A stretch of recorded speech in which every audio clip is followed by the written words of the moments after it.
폐렴, 기침, 가래, 발열, 호흡곤란. 비염의 콧물, 코막힘, 재채기와 견주어지는 폐렴의 기침, 가래, 호흡곤란. 비염은 비강 내의 염증입니다. 폐렴은 폐실질 내의 염증입니다. 비염의 증상은 콧물, 코막힘, 재채기입니다. 물론 콧물에는 맑은 콧물과 누른 콧물이 있습니다. 코막힘에는 실질 조직의 붓기로 인한 코막힘과 분비물 등에 의한 코막힘이 있습니다. 재채기는 비강 내 염증인 비염을 극복하자 하는 우리 몸의 반사작용입니다. 폐렴의 증상은 기침, 가래, 호흡곤란입니다.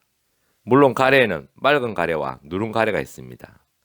호흡곤란에는 실질 조직의 붓기로 인한 호흡곤란과 분비물 등에 의한 호흡곤란이 있습니다. 기침은 폐실질 내 염증인 폐렴을 극복하자 하는 우리 몸의 반사작용입니다. 비염에는 알레르기성 비염, 비호성 비염, 위축성 비염, 물혹성 비염이 있습니다. 따라서 폐렴에도 알레르기성 폐렴, 비호성 폐렴, 위축성 폐렴, 물혹성 폐렴이 있어야 합니다.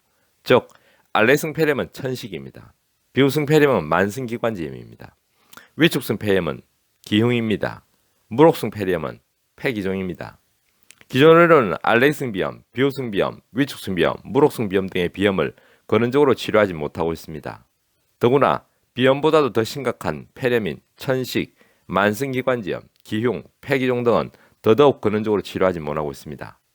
따라서 기침, 가래, 호흡곤란의 폐렴으로 기존으로의 뛰어난 검사와 처치에도 불구하고 힘드시다면 폐렴 치료통에 근원적 도움을 청하십시오.